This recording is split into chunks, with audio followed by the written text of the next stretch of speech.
Hello, it is 9 p.m. in RTD. It's time to English New Edition. For tonight headlines, you have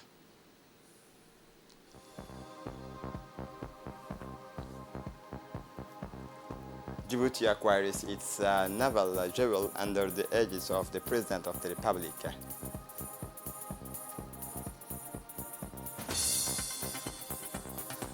For the international scene, in Pakistan, at least 44 dead in a suicide attack during a meeting.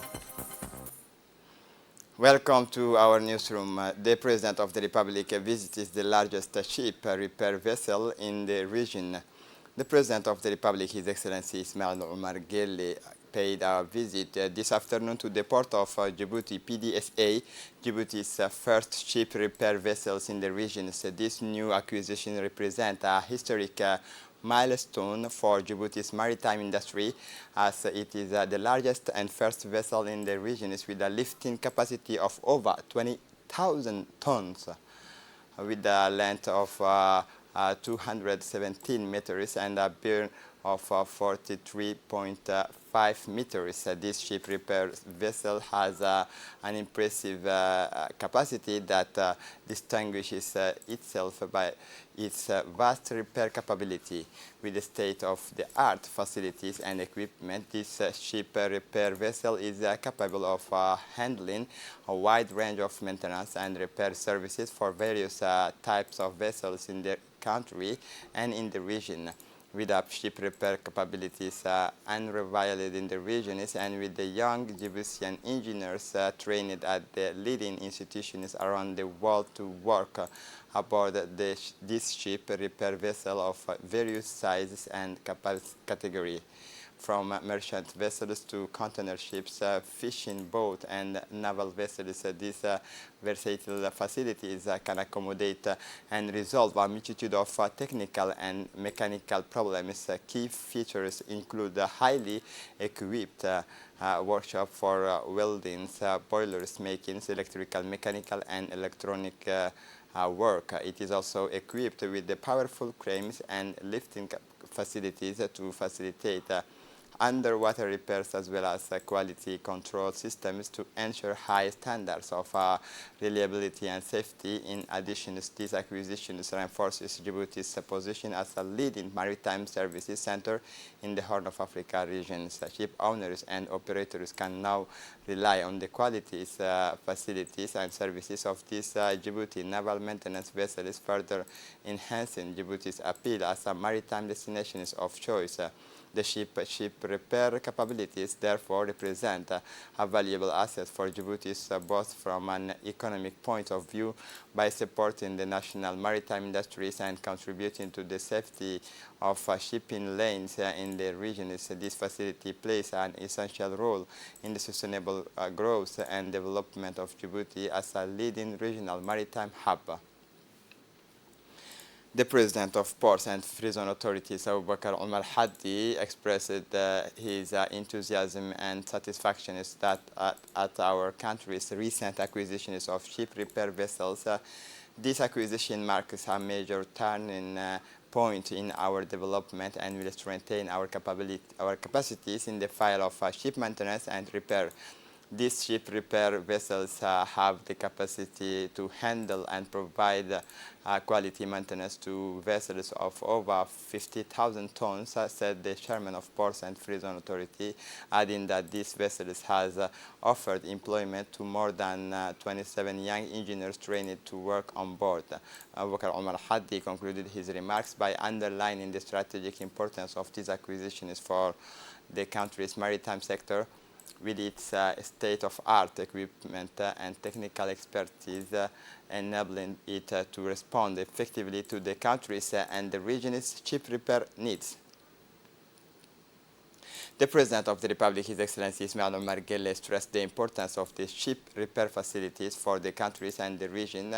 It is a long-term project an asset for our countries, which will be a reference for cheap maintenance in the regions. The President hailed the acquisition as a decisive step forward for the country's maritime development, noting in his statement that this strategic investment by Djibouti testifies to Djibouti's long-term vision is to become a major maritime hub in the region. These ship repair vessels are a major step forward for Djibouti.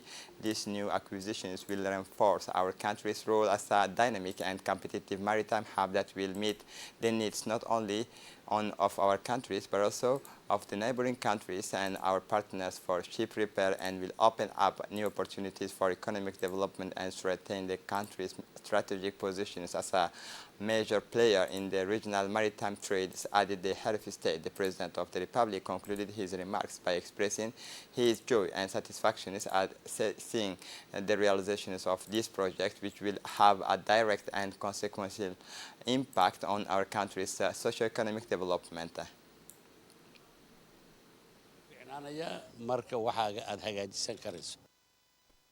Victory for Djibouti in the 10,000 meters at the 9th Francophonie Games in Kinshasa, a great first for Djibouti, who won the doublet with the first place and second place at the 9th Francophonie Games in Kinshasa. Djibouti's athletes dominates the 10,000 meters. Athlete Momin Bouhgele took the first place and the gold medals with a time of 28 minutes 49 seconds, breaking the records held by Morocco. Athlete Jamal Abdi Diriye took second place and silver medalist in the 10,000 meters race. The two Djibouti athletes dominated the race from start to finish, imposing an intense rhythm and beating all the favorites from Burundi and Morocco. The Burundian athletes, who was the favorite, could not resist the tactics of the Djibouti's athletes, who took it in turn. So in the final part of the 10,000 meter race, our two athletes overtook all the participants, taking the first and second place. Congratulations to our champions, Momin Bouh and Jamal Abdi, for their performance and for flying the flag for Djibouti. The victory of Djibouti's champions is the fruit of their trainings, and above all, thanks to the support of the EOJ scholarship for Djiboutian athletes. The Chief of the General Staff of the Armed Forces, General Zakaria Sheikh Ibrahim, today received in his office the Chief of the Defense Intelligence of Ethiopia, General Getachew Gudina. The meeting, which took place at the Djibouti Armed Forces Directorate General of International Relations, was of vital importance in the context of bilateral relations between our two nations and strengthened the existing ties of military cooperation. The Chief of the Intelligence of the Ethiopian Army praised the excellent relationship between the two countries and expressed his willingness to further strengthen collaborations in the field of intelligence and security. For his part, the Chief of the General Staff of the Armed Forces underlined the importance of a solid and mutually beneficial partnership between our armed forces. He reaffirmed Djibouti's ongoing commitment to close cooperation with Ethiopia in promoting stability and security in the region. This fruitful meeting between senior military officials marks a significant step in the strengthening of relations between Djibouti and Ethiopia and testifies to their shared commitment to peace, security, and regional stability. This fruitful meeting between senior military officials marks a significant step in the strengthening of relations between Djibouti and Ethiopia and testifies to their shared commitment to peace, security, and regional stability. The meeting was an opportunity to reaffirm the determinations to work together to address security challenges and regional issues while remaining committed to building a future of cooperation and shared prosperity. The Consulate General of Djibouti in Dire Dawa reminds travelers to Ethiopia of some key measures for a pleasant and safe stay. Firstly, please ensure you have a valid passport with at least 3 months of validity before departure For those planning to travel by car, it is essential to obtain a 3-month travel permit at the borders, renewable once. It is also strongly recommended to avoid driving on the national road at night for safety reasons. Once you have arrived in Ethiopia, it is important to go to the consulate and register as soon as you arrive. You will need to provide your contact details in Ethiopia as well as an incident assistance number. The consulate wishes everyone a safe and pleasant vacations in Ethiopia. The rehabilitation work of Mulud Galamo section is progressing rapidly. A delegation of officials from Djibouti Sport Corridor Road SA, the organization is responsible for road linking Djibouti support to the hinterland, visited Mulu to see themselves the progress of the work. The work on the Galamo Mulud section aims to rehabilitate the route, the National Road 1, over a distance of 45 kilometers. They are being carried out by DPCR SA in collaborations with the Ethiopian companies ECWC. As part of the complete rehabilitations of the National Road 1 main road, it is essential to emphasize that these total rehabilitations of the National Road 1 will facilitate the transport of goods carried daily by this strategic route. It will also considerably reduce travel times between the two neighboring countries, thereby boosting trades between Ethiopia and Djibouti. In parallel with these works on the National Road 1, several projects are underway and other road corridors, notably the route of Venice and the National Road 5, the road between Dudu Bale and Ali Sabih, the latter being carried out in collaborations with Al Nasri Company. These various projects testifies to DPCR SA commitment to improving and modernizing the country's road corridors. The aim is to refurbish all the corridors road to enhance safety and comfort for all users while optimizing journey times. Finally, the DPCR SA expresses its deep gratitude to all its partners and road users for their patience and understanding during the work period. We would also like to remind you that the importance of the exercising questions in the vicinity of the work zone to ensure the safety of all concerned.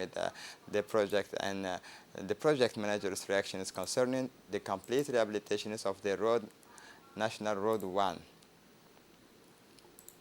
On July 29, 2023, the USAID funded support project for civil society involved within the local development process executed by the Kaizen Company launched a series of training courses aimed at building the capacity of partner associations supported under the project.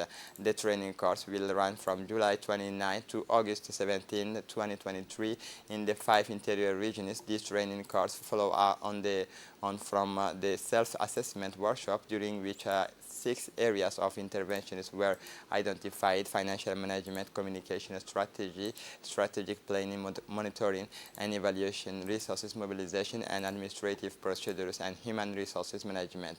To meet these specific needs to the project, recruited the local experts who carried out advanced baseline studies with each association. The main representative of the Kaizen Company expressed that this training course follow on from the self-assessment workshop, during which 6 areas of interventions were identified: financial management, communication strategies, and strategic planning, monitoring and evaluation, resources mobilizations and administrative procedure, and human resources for management. On Saturday, July 29, 2023, Djibouti's East Africa's Football Academy, headed by Mr. Mohamed Almi Abar, known as Gabobe, traveled to the height of the town Arta to hold sporting encounter with the young children aged from 8 to 10 years from various clubs of the capital with the support of the Arta prefecture. These delegations of more than 40 young citizens and children accompanied by their educators and some parents traveled early in the morning under the escort of the members of the gendarmerie from the road brigade to take part in the several football matches at the Arta town center pitch. The aim of this sport trip was to promote the concept of the football academy in the interior regions after the outing in March to Ali Sabih, followed by Tajura. It was the stopover in the town of Arta, well known for its cool climate that the young children of the football academy had the pleasure of playing. The prefecture of Arta supported and accompanied this initiative, which will undoubtedly provide the young children of the town of Arta with a rich learning experience in terms of the rules of the game and disciplines, while at the same time allowing them to flourish. The programs included a number of encounters between the children under the supervision and guidance of the educator. At the end of this friendly sporting encounter, Mr. Gabobe, in the presence of the acting prefect Muhammad Fawzi Ahmed and other officials of the town from the town of Arta, was able to present the results. For his part, the acting prefect of Arta, Muhammad Fawzi Ahmed Asowe, said that the aim of this sport trip was to promote the concept of the football academy in the interior regions, and it was the stopover in the town of Arta, well known for its school climate, that the young children of the football academy had the pleasure of playing. The prefecture of Arta supported and accompanied this initiative, which will undoubtedly provide the young children of Arta with a rich learning experience in terms of rules of the game and disciplines. Following the handover of sport kits by Her Excellency the Minister of Youth and Culture, Hiba Mumin Asowe, Ali Sabih Regional Sub-Directorate of the Ministry of Youth and Culture, in collaboration with the association groups, launched a tournament in various disciplines, football, pétanque, and volleyball, basketball, at several sites in the town of Ali Sabih and localities as part of the summer activities. After the official launch of the tournament, the head of the ministry in the mount of Array regions and the president of the organizing association supervised their progress and were delighted by the prefect understanding between the organizers and the participating team. The competition will involve over 1,000 youngsters divided into 60 teams from the capital of Al Sabih and other localities. As for the public, in addition to footballs and other disciplines, they will benefit from a moment of relaxation in this holiday period to meet in the same places in a friendly atmosphere, promoting national unity, solidarity, and social cohesion. Last but not least, this tournament is an opportunity for leisure and entertainment that will forge bonds of friendship and fraternity, given the enthusiasm it arouses among young people. The Summer Games Calaf is organized by the Dynamic Villages Association and under the leadership of the State Secretary for Sports. The various disciplines of the Summer Games, including traditional games, athletics, and modern disciplines of the footballs, entered the elimination phase in a friendly atmosphere before the grand final scheduled for August. The event were attended by NPS Deputy Directors General Mr. Ahmed Ali and Complex Training Director Mr. Hassan Kako, Project Directors Mr. Muhammad Salah, Sport Coordinator Abdullah Ibrahim, the President of the Association, and the local authorities. As a reminder, the aim of the organized sports tournament is to promote the practice of sports in the countries and especially in the interior regions in order to encourage the development of young people. This kind of initiative is likely to bring out new talents and meet the needs and expectations of young people, particularly in the field of physical activities and sports. After Kroangar, the new prefect of Obok visited the village of Mulhule, welcomed the delegations led the village of Mulhule welcomed the delegations led by the new prefect of Obok, Musa Adan Migane. After the welcome speech, the speakers raised their concern with the prefect. The questions raised were capacity building for the Mulhule village fishing cooperative. The prefect assured the people of Mulhule that their grievance would be taken into the account, but he confirmed that he would provide rapid solutions to resolve the whole issue. He pledged to contact the relevant ministries to satisfy the population.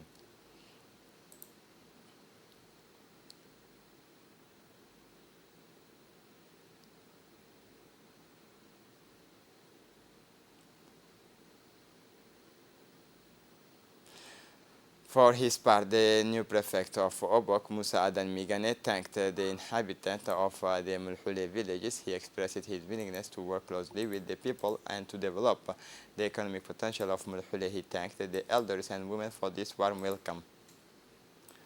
For the international scene, a Palestinian Forum Committee to try to end divisions, Cairo Palestinian political leaders decided Sunday in Egypt to form a committee to try to end the 17-year divisions of the occupied territories, a decision that experts say reflects their lacks of seriousness. Palestinian President Mahmoud Abbas, head of the Fatah and Hamas leaders Ismail Haniyeh, who rarely meet, had made the trip to Al-Hamiya, Al-Alamein, on Egypt's northern coast. Around them, the leaders of all the Palestinian factions were there to discuss the future of the Palestinian questions with it, while Israel is now led by the most right-wing government in its history. Pakistan, at least 44 dead in a suicide bombings of a rally at a rally. At least 44 people were killed and several dozens injured in a suicide bombings at the rally of a radical Islamic party in northwest Pakistan on Sundays. The bomb blast targeted the conservative religious party Jamiat Ulema Islam, whose more than 400 members and supporters were gathered under a tent in the town of Khar, near the borders with Afghanistan. Just we were waiting for the main leaders to arrive, all of a sudden of loud bang went of testifies Sabah Ulama, a 24-year-old supporter whose arms was fractured in the blast. I found myself lying next to someone who had lost his limbs. The air became charged with the smell of flesh, he recounted. And to close up this edition, in Nigeria, $500 million to transform food productions on the occasions of the United Nations Summit on Food Systems held from July 24 to 26, 2023.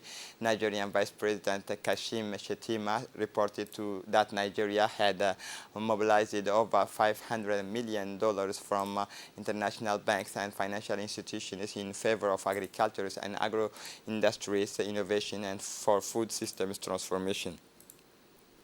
Agri-food value chain development and special agro-industrial processing zone programs will be financed on the sidelines of the United Nations Summit on Food Systems. Kashim Shettima, Nigeria's vice president, said in an official statement that the government had mobilized 500 million to transform the food productions in the countries. The fund, which came from multilateral development banks and international financial institutions, will be used to support innovation, develop and the agri-food values chain, and create a special agro-industrial processing zones. And this is it for the news. Thanks for watching us. Have a good evening.